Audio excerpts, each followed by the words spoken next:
Assalamualaikum warahmatullahi wabarakatuh. Alhamdulillah wa kafa, wassalatu wassalamu ala nabiyil mustafa Muhammad ibn Abdillah wa ala alihi wa sahbihi wa mawala wa la hawla wa la quwata illa billah. Amma ba'du, subhanaka la ilma lana illa ma 'allamtana innaka antal alimul hakim. Rabbi shrah li sadri wa yassir li amri wahlul 'uqdatam min lisani yafqahu qawli.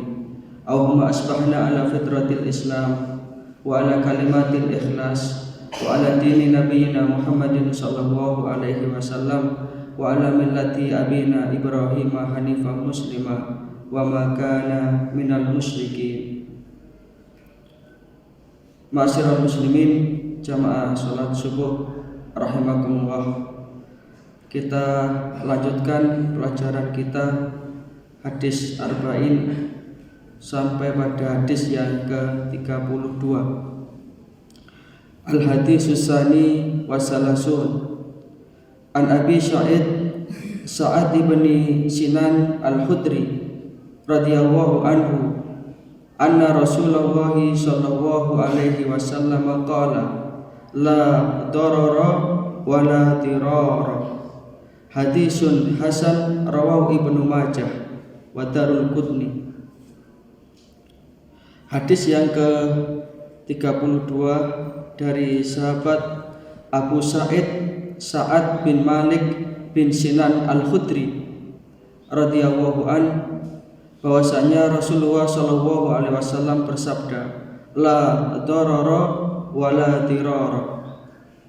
Jangan engkau melakukan perbuatan yang merugikan diri sendiri dan orang lain. Hadis hasan riwayat Ibnu Majah, nomor hadis 2340, dan Darul Qutni nomor hadis 4540. Mari kita pelajari hadis ini sesuai dengan waktu yang tersedia. Hadisnya cukup singkat, namun mengandung satu prinsip kehidupan. Rasulullah SAW mengajarkan kepada kita untuk berjaga-jaga supaya kita tidak melakukan satu perbuatan yang bisa merugikan diri kita sendiri, lebih-lebih orang lain. La darara wa la dirara.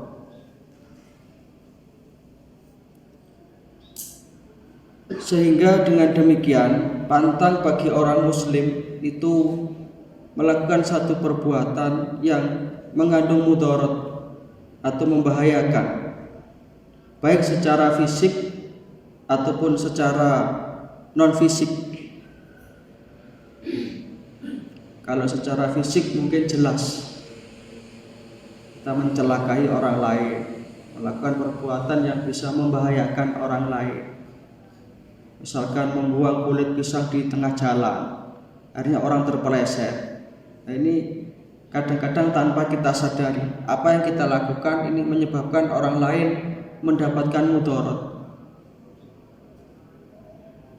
Lebih-lebih secara non fisik yang tidak terlihat. Kalau zaman-zaman sekarang ini ya,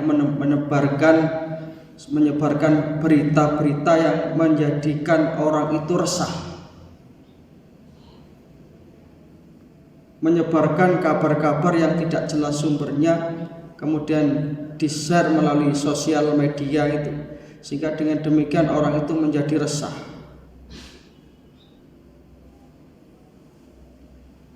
Termasuk juga mungkin seorang penceramah atau seorang mubalik, di dalam ceramahnya selalu kadang-kadang itu menakut-nakuti. Jadi seolah-olah Islam itu agama yang sulit, Islam itu agama yang keras, sehingga orang itu pulang mendengarkan ceramah itu akan resah. Padahal Rasulullah SAW, setiap orang yang datang kepada beliau, pernah saya sampaikan, ketika mempertanyakan sesuatu yang terkait dengan agama ini, pulang itu mesti dengan muka yang ceria dan dengan kesan ya bahwa Islam ini adalah agama yang mudah. Ma ashala hadza talaba nabiyil karim. Alangkah mudah sekali apa yang dituntunkan oleh Nabi yang mulia ini. Nah, ini perlu berhati-hati betul. Jadi seorang yang berceramah, menyampaikan agama, ini harus yang duruna ummah bi'aini rahmah. Melihat audien itu dengan kasih sayang. Bukan memposisikan dia sebagai orang yang suci, kemudian audien itu sebagai orang yang salah. Itu persis seperti hakim memvonis terdakwa. Ini kalau sudah begitu berat. Karena doa laisa laqudot. Orang yang mengajak ke jalan Allah itu bukan orang yang menghakimi. Masyhur itu riwayat ketika Rasulullah SAW didatangi seorang pemuda yang masih manten anyar. Di siang hari Ramadan itu kan dia datang kepada Rasulullah dengan tergopoh-gopoh, ya Rasulullah, halaktu ya Rasulullah, halaktu ya Rasulullah, celaka ya Rasulullah. Anak muda ini jujur sekali. Ma ahlakaka, apa yang menyebabkan kamu celaka? Waqatu ila imraati fi Ramadan. Siang hari Ramadan saya tidak betah ya Rasulullah, manten anyar. Saya berhubungan dengan istri saya. Kemudian Rasulullah tidak lantas marah, kamu tidak punya iman, kamu tidak memperhatikan firman Allah surat Al-Baqarah 183, ya ayyuhalladzina amanu kutiba alaikumusiyam. Tidak begitu. Rasulullah memberikan solusi. Kalau begitu ya kamu bayar kafaratnya sesuai dengan hukum. Apa kafaratnya ya Rasulullah? Kamu puasa 2 bulan berturut-turut. Anak muda tadi menjawab dengan jawaban yang jujur juga, polos. Ya Rasulullah, yang 1 bulan saja saya tidak kuat, apalagi harus 2 bulan berturut-turut. Apakah ada solusi lain? Apakah ada kafarat yang lain? Baik, kalau begitu kamu bebaskan budak. Ya Rasulullah, saya tidak punya budak. Itu kalau yang ditanya itu ustaz amatiran, mesti ngalio. Memberikan jawaban hukum kayak dia itu hakim kepada terdakwa. Nabi tidak. Adakah solusi lain ya Rasulullah? Saya tidak punya budak. Kalau begitu kamu beri makan 60 orang fakir miskin di sekitarmu. Ya Rasulullah, saya kan 60 orang fakir miskin. Saya ini masih belum punya pekerjaan tetap. Niki cara wong rumah tangga ngoten sik kaitan kanjeng Nabi sik toto-toto ngono. Adakah solusi yang lain? Nabi tersenyum. Nabi kemudian tidak mengatakan kau niku wis gak nyambut gawe. Nduga, tidak begitu. Nabi masuk ke dalam rumah kemudian mengambil makanan. Kalau begitu makanan ini sedekahkan kepada orang yang paling miskin di kampungmu sebagai pembayar dendanya, dan satu permintaan saya, tolong jangan diulang lagi. Apa kata pemuda itu? Ya Rasulullah, apa maneh? Saya ini di kampung saya paling miskin ya Rasulullah. Kalau begitu bawa pulang, makan sama anak istrimu dan jangan diulang lagi. Pulang dengan wajah yang berseri-seri, menemukan solusi. Jadi Islam itu tidak kalau ngene ya ngene, saklek, tidak begitu, Pak. Satu di antara sebab kenapa Islam itu mudah diterima, karena Islam itu agama yang fleksibel, tetapi tidak mengubah ketetapan hukum. Tidak. Ini yang disebut dengan la dororo wala diroro. Jangan kita itu membuat resah orang. Jangan kita itu membuat gelisah orang. Mohon maaf, lebih-lebih orang yang mendapat cap gelar ustadz, mubalik, penceramah, ini harus mencerahkan. Jangan sampai terkesan Islam itu agama yang sulit, Islam itu agama yang keras. Islam itu ad-dinu yusrun, agama itu mudah. Ma ja'alallahu alaikum fid-din min haraj. Allah tidak menjadikan agama ini sebagai sesuatu yang memberatkan, tidak. Gampang sekali. Sholat kalau bisa berdiri ya berdiri. Kalau mampu, kalau sakit tidak memungkinkan berdiri ya sambil duduk, boleh. Duduk tidak bisa ya sambil berbaring. Bahkan kalau sudah tidak bisa bergerak, selagi dia masih bisa dengan isyarat kedipan mata, ya dengan kedipan mata. Kalau dengan kedipan mata tidak bisa, ya segera dimandikan, Pak. Jangan lama-lama. Itulah Islam, itulah Islam. Ada satu contoh, sebuah kisah anekdot. Ada seorang bertanya kepada Kiai, Pak Yai, saya ini punya 1 ekor sapi, bolehkah dipakai berkorban untuk 8 orang?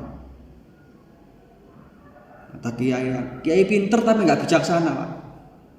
Kiai itu tidak cukup pinter, Ustadz tidak cukup pinter, plus bijaksana. Nggak pinter nggak sakit. Apa kata Ustadz yang pinter tadi? Oh, nggak bisa. Semua kitab saya hafal, saya baca itu. Kalau korban ya 1 ekor sapi untuk 7 orang. Korbanmu ya ora kena, nggak sah. Bertanya lagi, dia tidak puas pada satu kiai yang pinter plus bijaksana, cerdas. Tidak hanya pinter tapi cerdas. Beda loh, Pak. Pinter dengan cerdas itu beda jauh. Pak Yai, bolehkah saya berkorban 1 ekor sapi untuk 7 orang? Sapimu ndile? Ini kuai. Oh ya, sapimu gede. Orang yang berkorban itu nanti akan menunggangi korbannya itu di hari kiamat. Karena sapimu besar, nanti kamu naiknya supaya tidak kesulitan. Kamu tambahi tangganya. Napa nani syaratnya supaya saya bisa mudah naik? Tambahnya wedhus 1. Pinten? Mas tunggal lah. Iya 1 aja cukup. Apa kiai yang kedua ini mengubah ketetapan hukum? Tidak. Akhirnya dia berkorban 1 ekor sapi plus 1 ekor kambing untuk 88 orang. Pas. Itulah solusi yang cerdas. Tidak kalau A ya A, B ya B, itu menunjukkan ketidakcerdasan.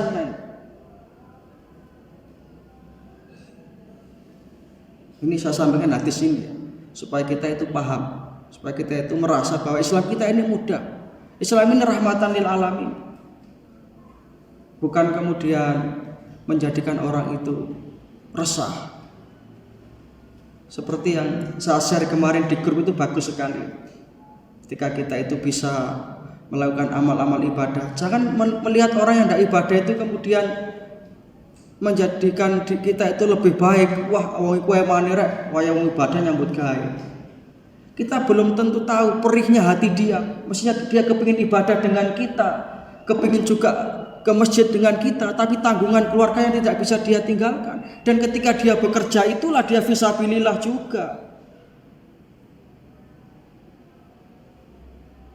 Itu loh Pak, Islam itu kayak begitu.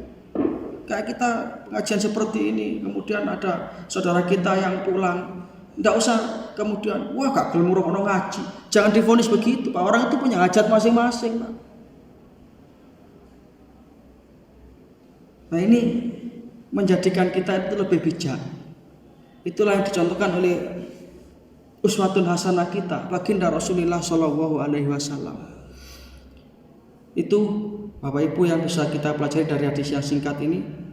Terakhir, saya sebelum mengakhiri kultum pada pagi hari ini, kami sampaikan pengumuman terkait dengan masalah Idul Fitri, supaya kita bisa semuanya paham bahwa Muhammadiyah sampai sekarang dalam mensikapi wabah corona ini masih menganggap bahwa wabah ini belum selesai, belum berakhir, sehingga kita tetap untuk berikhtiar lahiriah dengan mematuhi protokoler kesehatan yang ketat. Tapi sudah tidak seketat tahun yang lalu. Kalau tahun yang lalu kan kita lockdown, sehingga sholat Idul Fitri kebanyakan kemarin itu di rumah masing-masing. Maka untuk tahun ini alhamdulillah sudah agak longgar, tetapi tetap dengan protokoler kesehatan.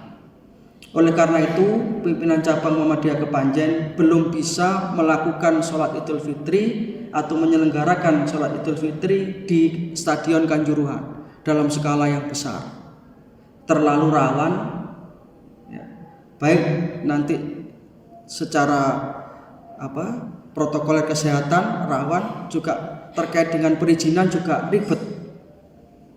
Tetapi juga kita tetap memfasilitasi, karena kita juga sudah kangen dengan suasana Idul Fitri, ya kita tetap mengadakan sholat Idul Fitri.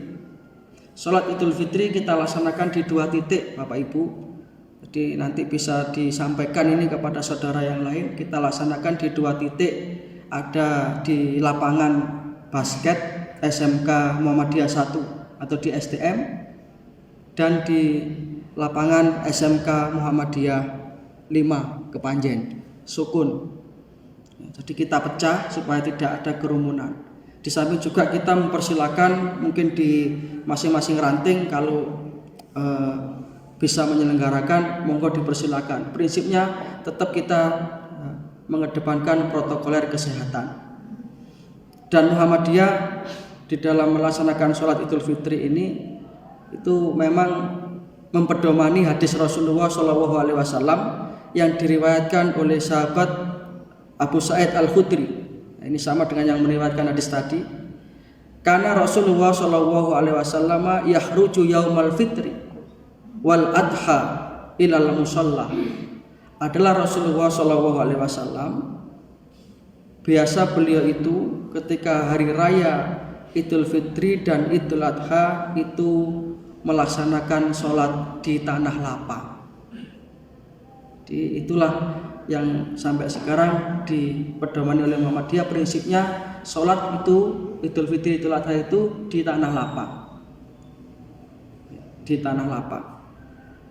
Kalau ada yang di musola atau di masjid di dalam keadaan darurat seperti ini, monggo. Di tanah lapang pun kalau kemudian hujan deras bisa kita pindahkan ke masjid. Jadi ini situasional, kondisional tadi. Tapi prinsipnya hadis ini yang dipedomani oleh Muhammadiyah di dalam menyelenggarakan sholat idain, 2 sholat Idul Fitri dan Idul Adha. Sehingga nanti tidak ada pertanyaan, apa di Nur Hidayah ini tidak diadakan sholat id? Nah, ini ngawur lagi. Ya, jadi itu prinsipnya begitu. Apalagi masjid kita ini kan di pinggir jalan raya. Nanti kalau dilaksanakan di sini juga rawan. Sudah kita nanti pusatkan di 2 titik itu aja. Selain mungkin kalau ranting-ranting mau menyelenggarakan dipersilakan, ya, di SMK Muhammadiyah 5 dan SMK Muhammadiyah 1. Jadi monggo kita bersama-sama kita ramaikan, dan insya Allah nanti juga softnya tetap kita jaga jarak, ya, kita jaga jarak. Silakan monggo kalau ada yang berpendapat berkomentar bahwa itu terlalu berlebihan, corona sudah tidak ada, monggo. Tapi Muhammadiyah sampai sekarang belum mencabut keputusannya bahwa kita masih tetap berikhtiar lahiriah dengan mengedepankan protokol kesehatan demi keselamatan bersama, dan ini pun juga berdasarkan dalil. Antara lain dalilnya juga di sini, la dororo wala diror. Jangan kita melakukan perbuatan yang nanti bisa merugikan diri sendiri dan orang lain. Karena memang virus ini belum betul-betul selesai, dan kita terus mengikuti arahan dari pimpinan pusat Muhammadiyah.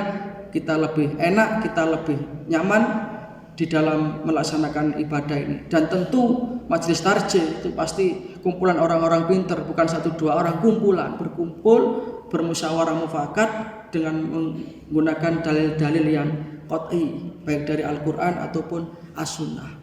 Demikian Bapak Ibu, mudah-mudahan ini bisa kita pahami bersama, dan mudah-mudahan kita senantiasa istiqomah di dalam berjamaah di bawah bendera Persyarikatan Muhammadiyah ini, sehingga berkumpulnya kita nanti terus sampai kita berkumpul di surganya Allah Subhanahu wa taala. Amin ya rabbal alamin.